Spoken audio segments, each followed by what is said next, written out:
देखते रहिए the prime news Abdul Rahman के साथ। 18 अप्रैल बरोज जुमा रात 10 बजे नोमानी नगर गली नंबर 8 में सलमान खान जाकिर खान पर हुए जानलेवा हमले के सिलसिले में पवारवाड़ी पुलिस ने फौरी एक्शन लेते हुए फहीम और रियाज ताजुद्दीन को गिरफ्तार कर लिया है, जबकि इस मामले में तीसरा मुलजिम नदीमुद्दीन अलीमुद्दीन उर्फ नदीम फिटर फरार बताया जा रहा है। इस जानलेवा हमले में शदीद तौर पर जख्मी हुए सलमान खान ने बताया कि 18 अप्रैल की रात 10 बजे वो अपने रहायशगाह नोमानी नगर गली नंबर 4 में खड़ा था, तभी तीनों मुलजिमीन उसके पास आए और उसे धमकाने लगे। इसी बीच मुलजिम फहीम ने उसके हाथ पर तेजधार हथियार से हमला कर दिया, जबकि मुलजिम नदीमुद्दीन अलीमुद्दीन और रियाज ताजुद्दीन ने जान से मारने की धमकी देते हुए सर पर शदीद वार किए, जिससे वो बुरी तरीके से जख्मी हो गया। पवारवाड़ी पुलिस ने इस मामले को इंतहाई संजीदगी से लेते हुए फौरन कार्रवाई शुरू कर दी और फहीम, जो कि नदीम फिटर का छोटा भाई बताया जा रहा है, उसे और ताजुद्दीन मेंबर के लड़के रियाज को गिरफ्तार कर लिया, जबकि नदीम फिटर फरार होने में कामयाब हो गया है।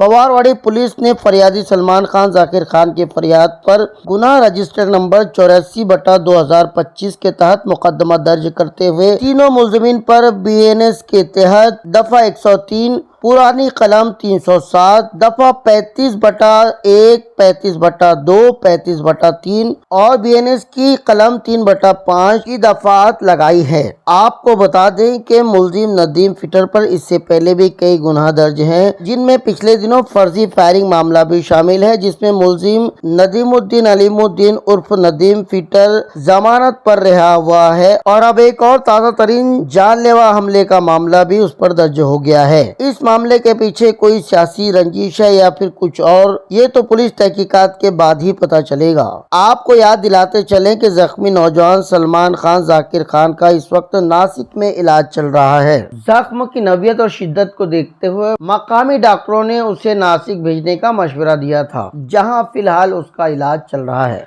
द प्राइम न्यूज के लिए अब्दुल रहमान की रिपोर्ट।